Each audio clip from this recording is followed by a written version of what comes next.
Hi friends, welcome back to Ramya Ruthvi cooking channel. ನಾನಿವತ್ತು ಅವರೆಬೇಳೆನಲ್ಲಿ ಮಿಕ್ಸರ್ನ ಮಾಡ್ಕೊಳ್ತಾ ಇದ್ದೀನಿ. ಇದಕ್ಕೆ 1 kg ಅಷ್ಟು ಬೇಳೆ ರೆಡಿ ಮಾಡ್ಕೊಂಡು ಇಟ್ಕೊಂಡಿದ್ದೀನಿ. ಹಾಗೆ ಒಂದು ಬಟ್ಲಲ್ಲಿ ಅಚ್ಕಾರದ ಪುಡಿ, ಸ್ವಲ್ಪ ಬೆಳ್ಳುಳ್ಳಿ, ಕರಿಬೇವು, ಒಣಮೆಣಸಿನ್ಕಾಯಿ ಇಷ್ಟನ್ನು ನಾನು ರೆಡಿ ಮಾಡಿ ಇಟ್ಕೊಂಡಿದ್ದೀನಿ.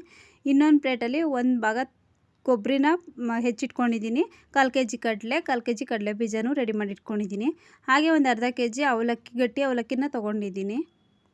ಇದನ್ನೆಲ್ಲ ಕ್ಲೀನ್ ಮಾಡಿ ಇಟ್ಕೊಂಡಿದ್ದೀನಿ. ಈಗ ಒಂದು ಬಾಣಲಿನಲ್ಲಿ 1 ಲೀಟ್ರ್ ಎಣ್ಣೆನ ಹಾಕ್ಕೊಂಡು ಕಾಯೋದಕ್ಕೆ ಇಟ್ಕೊಳ್ತಾ ಇದ್ದೀನಿ. ಈಗ ಇದು ಚೆನ್ನಾಗಿ ಕಾಯ್ದಿದ್ದಾದಮೇಲೆ ಇವಾಗ ನಾನು ಅವರೆಬೇಳೆನೆಲ್ಲ ಇದಕ್ಕೆ ಹಾಕ್ಕೊಂಡು ಹಾಗೆ ಬೇಯಿಸ್ಕೊಳ್ತಾ ಇದ್ದೀನಿ. ತುಂಬ ಹೊತ್ತು ಬೇಯಿಸೋದಕ್ಕೆ ಹೋಗಬೇಡಿ, ತುಂಬ ಕ್ರಿಸ್ಪಿ ಆದರೆ ಗಟ್ಟಿಯಾಗಿಬಿಡುತ್ತೆ ಕಾಳು. ಸ್ವಲ್ಪ ಹೊತ್ತು ಬೇಯಿಸಿದ್ರೆ ಸಾಕು. ನೋಡಿ, ಇಷ್ಟು ಕಲರ್ ಬಂದರೆ ಸಾಕು.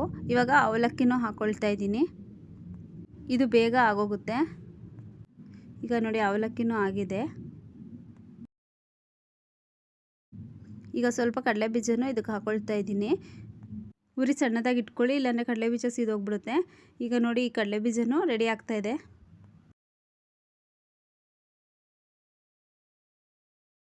ಇದು ಆಗಿದೆ ಕಡಲೆ ಬೀಜ ಎಲ್ಲ.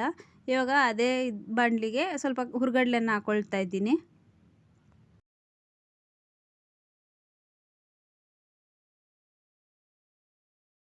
ಕಡಲೆ ಎಲ್ಲ ನೋಡಿ ಮೇಲೆ ಬಂದ್ಬಿಡುತ್ತೆ ಅದು ಆದಾಗ. ನೋಡಿ, ಇವಾಗ ರೆಡಿಯಾಗಿದೆ ಅದನ್ನು. ಈಗ ಹಾಗೆ ಒಣ ಕೊಬ್ಬರಿನ ಹಾಕ್ಕೊಳ್ತಾ ಇದ್ದೀನಿ.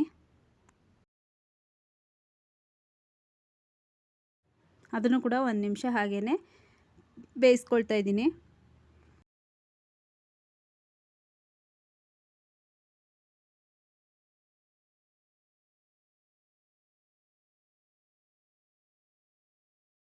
ಈಗ ಕೊಬ್ಬರಿ ಎಲ್ಲ ಆದಮೇಲೆ ಇವಾಗ ಬೆಳ್ಳುಳ್ಳಿನ ಹಾಕ್ಕೊಳ್ತಾ ಇದ್ದೀನಿ. ಬೆಳ್ಳುಳ್ಳಿ ಹಾಕಿದಾದ್ಮೇಲೆ ಅದನ್ನು ಕೂಡ ಒಂದು ಸಲ ಹೀಗೇನೆ ಮಾಡ್ತಾ, ಅದು ಕೂಡ ಕಲರ್ ಚೇಂಜ್ ಆಗುತ್ತೆ. ಇದಿಷ್ಟು ಆಗಿದ್ರೆ ಸಾಕು, ಬೆಳ್ಳುಳ್ಳಿ ಬೆಂದಿದೆ.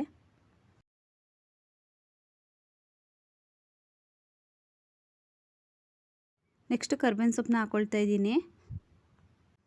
ಈಗ ಕರ್ಬೇವಿನ ಸೊಪ್ಪು ಆದಮೇಲೆ ಈಗ ಒಣಮೆಣಸಿನ್ಕಾಯಿನ ಹಾಕ್ಕೊಳ್ತಾ ಇದ್ದೀನಿ. ಇದು ಜಾಸ್ತಿ ಹೊತ್ತೇನು ಬೇಯಿಸೋಷ್ಟಿರಲ್ಲ, ಸುಮ್ಮನೆ ಹಾಕಿ ಹಂಗೇ ಎತ್ಬಿಡ್ಬೇಕು.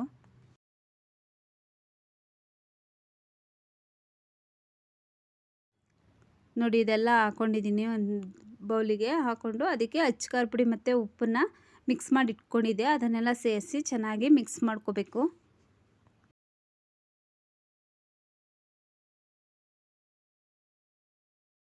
ಇದೆಲ್ಲ ಬಿಸಿ ಇರುವಾಗಲೇ ಮಿಕ್ಸ್ ಮಾಡಿಕೊಂಡ್ರೆ ಚೆನ್ನಾಗಿ ಉಪ್ಪು ಖಾರ ಎಲ್ಲ ಚೆನ್ನಾಗಿ ಹಿಡಿಯುತ್ತೆ. ಅದಕ್ಕೆ ನಾನು ಇವಾಗ ಚೆನ್ನಾಗಿ ಮಿಕ್ಸ್ ಮಾಡ್ಕೊಳ್ತಾ ಇದ್ದೀನಿ.